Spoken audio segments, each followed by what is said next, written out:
Now students, हम लोग permutations के कुछ और अच्छे क्वेश्चंस करेंगे। तो बच्चों, हम लोग परमुटेशंस के जो है कुछ और अच्छे मेथड क्वेश्चंस करेंगे और इसको हम करेंगे रॉ मेथड से।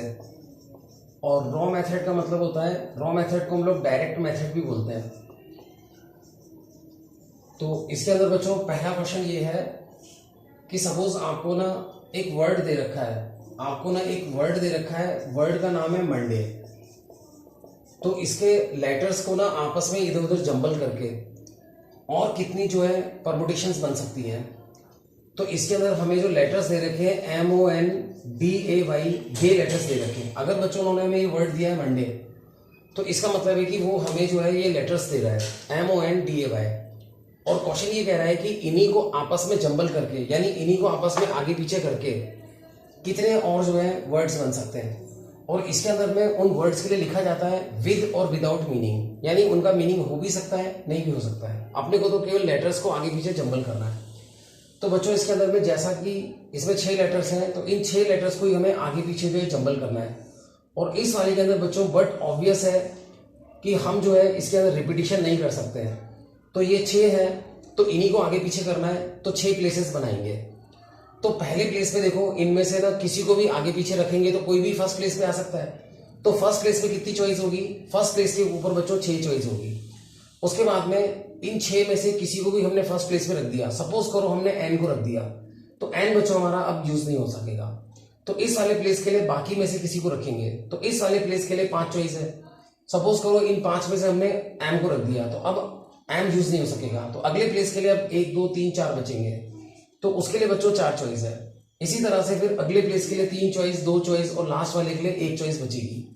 तो इस तरह से बच्चों हम जब इन चॉइसेस को मल्टीप्लाई करेंगे तो ये मल्टीप्लाई होकर आएगा 720। फंडामेंटल थ्योरम के अकॉर्डिंग हम लोग चॉइसेस मल्टीप्लाई करके टोटल नंबर ऑफ वेज निकालते हैं। तो इसके अंदर टोटल नंबर ऑफ वेज जो है वो 720 आएगा।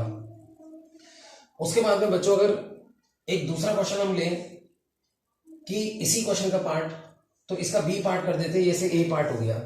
बी पार्ट ये कर देते हैं बच्चों, आप ध्यान से सुनना कि इन्हीं को हमें ना आगे पीछे जंबल करना है, लेकिन जो फर्स्ट प्लेस है वहां पर एक जो है वोवल आना चाहिए। फर्स्ट प्लेस पे जो है एक वोवल आना चाहिए। तो इसके अंदर में बच्चों जो है वोवल कितने हैं? वोवल का मतलब होता है AEIOU। तो इसके अंदर वोवल्स जो है वो O और A है, और बाकी के जो नंबर्स है वो MN D और Y है। तो इनको बच्चों हम लोग बोलते हैं वोवल, और ये जो हमारे बच्चे हैं इनको हम बोलते हैं कॉन्सोनेंट। इनको बच्चों हम लोग क्या बोलते हैं? कॉन्सोनेंट्स। मतलब इनको हम बोलते हैं, इनको तो हम बोलते हैं स्वर, और इनको हम बोलते हैं व्यंजन हिंदी में। तो इस इंग्लिश में इनको बोलते हैं वोवल्स, इनको बोलते हैं कॉन्सोनेंट्स।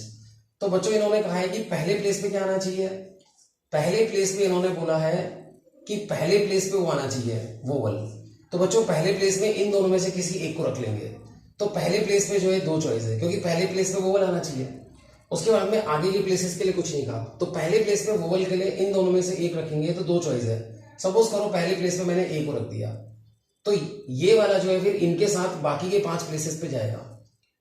तो बाकी के 5 प्लेसेस को भरने का तरीका क्या होगा?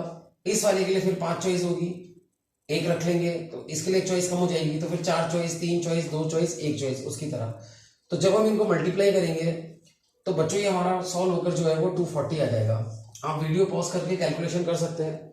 और बच्चों जनरली इस तरह के जो क्वेश्चन होते हैं जिनमें एक वर्ड हमें गिवन होता है और उसके अंदर में नंबर्स को हमें आगे पीछे करना होता है, लेटर्स को आगे पीछे करना होता है, उसमें रिपीटिशन अलाउ नहीं होता है, इन्हीं को आगे पीछे करना होता है।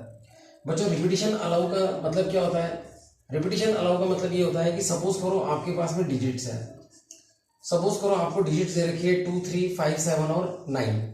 ये आपको ना 5 डिजिट दे रखी है।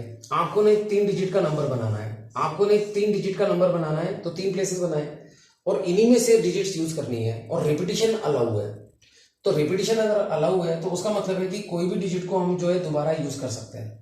तो बच्चों मैं इसको, चलो बच्चों 6 कर लेता हूं, क्योंकि एक रीजन है उसका, इसको 6 किया मैंने। तो बच्चों इसके अंदर में ना 3 डिजिट का नंबर बनाना है इन्हीं को यूज करके। तो रिपीटिशन अलाउ है, तो पहले प्लेस पे इनमें से कोई भी रख सकते हैं। तो पहले प्लेस पे कितनी चॉइस है? 5। दूसरे प्लेस पे भी बच्चों हम इनमें से किसी को भी रख सकते हैं, तो उसकी भी चॉइस जो है 5 है। क्योंकि रिपीटिशन अलाउ में क्या है, पहले प्लेस पे 5 में से आप कोई सा भी रख सकते हैं। सपोज करो आपने 6 रखा, रिपीटिशन अलाउ के अंदर में 6 आप जो है वापस यूज कर सकते हैं, तो हम उसको ऐसे काटेंगे नहीं। जैसे हम इसमें यूज नहीं कर सकते थे तो हम उसको काट देते थे। तो फिर अगले प्लेस के लिए भी 5 में से हम किसी को भी यूज कर सकते हैं, 6 को भी यूज कर सकते हैं, बाकी को भी कर सकते हैं। तो इस प्लेस के लिए 5 चॉइस है। सपोज करो उसके लिए मैंने 9 को यूज कर लिया, लेकिन रिपीटिशन अलाउ में 9 जो है वापिस यूज हो सकता है। तो इस वाले प्लेस के लिए बच्चों वापिस जो है 5 चॉइस है। तो इस तरह से रिपीटिशन अलाउ के अंदर में जो है हमेशा चॉइसेस सब में बराबर बनी रहती है। पहले वाले में 5 थी तो सब में 5-5 ही होगी। तो ये मल्टीप्लाई होकर टोटल जो है 125 नंबर्स बनेंगे। 3 डिजिट के 125 नंबर्स बन सकते हैं, जिसके अंदर में डिजिट जो है रिपीट होगी। अगर बच्चों यही क्वेश्चन ही आता कि रिपीटिशन अलाउ नहीं है, तो 3 डिजिट है तो हम 3 प्लेसेस बनाते हैं। पहले प्लेस के लिए कोई भी यूज कर सकते हैं, 5 चॉइस, सपोज 6 यूज कर लिया। तो अगर रिपीटिशन अलाउ नहीं है तो हमें उसको काटना पड़ेगा। तो रिपीटिशन नॉट अलाउड में एक बार ही यूज होगा, तो ये अगर यहाँ पे यूज हो गया तो कट जाएगा। उसके बाद में इस प्लेस के लिए बाकी 4 में से कोई भी रख सकते हैं।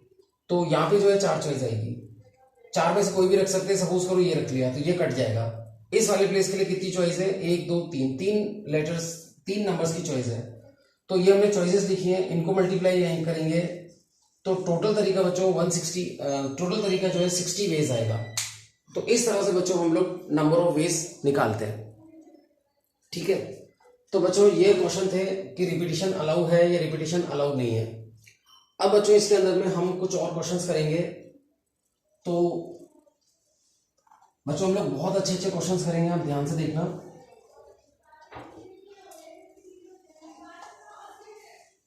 तो बच्चों आगे के क्वेश्चन में हम लोग क्या करेंगे, हम लोग जो है थर्ड क्वेश्चन लेते हैं।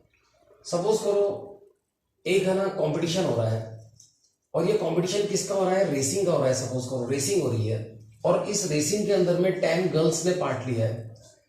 अब जो है इनके नाम भी रख लेते हैं, जैसे ABCDEFGHI और J। तो इस तरह से बच्चों ये 10 गर्ल्स हैं। ठीक है, अब जो है इसके अंदर में 4 प्राइजेस हैं। तो इसके अंदर में 4 प्राइजेस हैं, और वो जो प्राइजेस हैं कोई भी जीत सकता है। अभी रेस स्टार्ट नहीं हुई है, तो बच्चों प्राइजेस है ना कोई भी जीत सकता है। देखो किसी को जोश आ जाए, दमखम लगा दे तो कोई भी जीत सकता है। तो इसके अंदर में 4 प्राइजेस है। प्राइजेस कौन से हैं? फर्स्ट, सेकंड, थर्ड और जो है एक कॉन्सोलेशन प्राइज है। एक कॉन्सोलेशन प्राइज है। तो हमसे क्वेश्चन में पूछेगा कि प्राइजेस ना किस तरह से दिए जा सकते हैं, कितनी तरह से दिए जा सकते हैं। तो इसके अंदर बच्चों जो भी फर्स्ट आएगा उसको फर्स्ट का प्राइस मिलेगा, उसको सेकंड का तो मिलेगा नहीं। अगर फर्स्ट वाला बोलेगी सेकंड भी मेरे को चाहिए तो ऐसा थोड़ी होगा। तो इस वजह से बच्चों क्या होगा कि इसके अंदर में प्राइजेस जो है वो रिपीट नहीं होंगे, एक बच्चे को एक प्राइज ही मिलेगा। तो इसमें रिपीटिशन अलाउ नहीं है। जैसे वो डिजिट वगैरह वाले क्वेश्चन में तो लिखा हुआ होता है कि रिपीटिशन अलाउ है या नहीं है, लेकिन इस तरह के सिचुएशन में हम लोग खुद दिमाग लगाएंगे कि रेसिंग के अंदर में देखो जो फर्स्ट आएगा ना वो सेकंड नहीं आ सकता, इसीलिए फर्स्ट प्राइज के अंदर में एक ही बच्चा आ सकता है। तो फर्स्ट प्राइज के लिए कितनी चॉइस होगी? 10 में से कोई भी जीत सकता है। तो फर्स्ट प्राइज के लिए 10 चॉइस होगी। 10 में से सपोज करो ई ने जीत लिया, तो ई जो है वो सेकंड प्राइज के लिए नहीं आ सकता। अगर वो आएगा तो बहुत बड़ा विवाद हो जाएगा कि जो फर्स्ट आया है वो सेकंड कैसे आएगा। तो अगर वो सेकंड का भी प्राइज ले रहा है तो फिर फर्स्ट का भी प्राइज कैसे ले रहा है। तो सिचुएशन ही इस तरह की कि इसमें रिपीटिशन नहीं हो सकता। तो फर्स्ट में सपोज करो ई आ गया, तो ई जो है अब नहीं आ सकता है। तो इसमें रिपीटिशन अलाउ नहीं है, क्वेश्चन में गिवन नहीं है, लेकिन सिचुएशन के हिसाब से हमें समझ में आ रहा है कि इसमें रिपीटिशन अलाउ नहीं होगा। तो इस वाले के अंदर में सेकंड प्राइज के लिए बाकी 9 में से कोई भी जीत सकता है। तो उसके लिए 9 चॉइस। सपोज करो एच ने जीत लिया तो एच अब नहीं आएगा। तो इस वाले प्राइज के लिए चॉइसेस कितनी बची? 8 चॉइसेस बची। और फिर उसके बाद में 8 चॉइसेस में सपोज करो थर्ड प्राइज इसने जीत लिया, तो इस प्राइज के लिए अब जो है एक चॉइस और कम होगी, तो 7 चॉइस बचेगी। तो बच्चों इन सबको मल्टीप्लाई करके टोटल जो है 5040, टोटल 5040 तरीकों से जो है हम नंबर ऑफ प्राइस जो है डिस्ट्रीब्यूट कर सकते हैं। उसके बाद बच्चों एक क्वेश्चन ये लेते हैं कि ना सपोज करो कोई कंपटीशन हुआ। अब कंपटीशन का नाम नहीं दे रखा है, और उसके अंदर में भी ना 4 प्राइजेस हैं, और उसके अंदर में भी कोई ना 4 प्राइजेस हैं, और वो 4 प्राइजेस कुछ इस तरह से हैं कि ना एनी पर्सन कैन विन, कोई भी पर्सन जो है can win more than 1 prize. More than 1 prize जो है कोई भी जो है जीत सकता है। क्वेश्चन में लिखा हुआ है, यानी एक से ज्यादा प्राइज भी ना कोई जीत सकता है। तो फिर जो है इसके अंदर में 10 जो है वो गर्ल्स ने पार्ट लिया है, तो इन 10 गर्ल्स को ना कितनी तरह से हम प्राइज दे सकते हैं। तो प्राइज इसके अंदर में क्या है, फर्स्ट, सेकंड, थर्ड और फोर्थ प्राइज है। तो इसके अंदर बच्चों ये हमारे जो प्राइजेस हैं, तो इसके अंदर में फर्स्ट प्राइज के अंदर में 10 गर्ल्स में से कोई भी जीत सकती है, तो फर्स्ट के लिए 10 चॉइस, सेकंड के लिए भी 10 चॉइस होगी, क्योंकि यहां पे क्या लिखा हुआ है, any person can win more than one prize, यानी कि वही व्यक्ति जो है एक से ज्यादा प्राइज जीत सकता है। तो हो सकता है कि वो सेकंड वाली गर्ल जो है इस वाले प्राइज को भी जीत ले। फिर उसके बाद में थर्ड प्राइज के अंदर में भी 10 चॉइस होगी, according to this situation any person can win more than one prize. तो वही व्यक्ति जो है अलग अलग प्राइस के लिए वापस कंसीडर किया जा सकता है, यानी रिपीटिशन अलाउ है। तो इसके अंदर में भी फिर इस तरह से फोर्थ प्राइस के लिए भी वही व्यक्ति आ सकता है, तो इसमें भी 10 चॉइस होगी, यानी कि ये वो सिचुएशन है रिपीटिशन अलाउ की। तो टोटल वेज निकालने के लिए हम चॉइसेस को मल्टीप्लाई करते हैं, तो बच्चों ये मल्टीप्लाई होकर आ जाएगा 10,000। तो इस वाले वीडियो में ये लास्ट पार्ट में हम लोग ये देख रहे थे कि रिपीटिशन अलाउ होता है तो क्या होता है, रिपीटिशन अलाउ नहीं होता है तो क्या होता है। और रिपीटिशन बच्चों अलाउ करना नहीं करना हमारे हाथ में नहीं है, वो सिचुएशन पे बेस्ड होता है। कई बार तो क्वेश्चन में कैटेगरी के लिए खुद ही लिख देते हैं कि भाई इसमें रिपीटिशन अलाउ है, इसमें रिपीटिशन अलाउ नहीं है। जैसे एक और क्वेश्चन में लेता हूं कि सपोज करो आपको जो है एक 4 डिजिट का नंबर बनाना है, एक है ना 4 डिजिट का नंबर बनाना है, या सपोज करो 4 डिजिट का आपको एक ओटीपी बनाना है। आजकल ओटीपी बहुत आते हैं ना, और उसके अंदर में ना रिपीटिशन अलाउ नहीं है, रिपीटिशन उसके अंदर में अलाउ नहीं है। और इसके अंदर डिजिट्स कौन सी यूज करनी है, 1 से लेकर 9 तक डिजिट यूज करनी है। तो 1 से लेकर 9 तक 9 डिजिट होती है, आपको 4 डिजिट का बनाना है, तो इसके अंदर 4 प्लेसेस बना देंगे। पहले प्लेस में 9 में से कोई सा भी नंबर आ सकता है, तो पहले प्लेस के लिए 9 चॉइस, दूसरे प्लेस के लिए 8 चॉइस, तीसरे प्लेस के लिए 7 चॉइस, अगले प्लेस के लिए 6 चॉइस।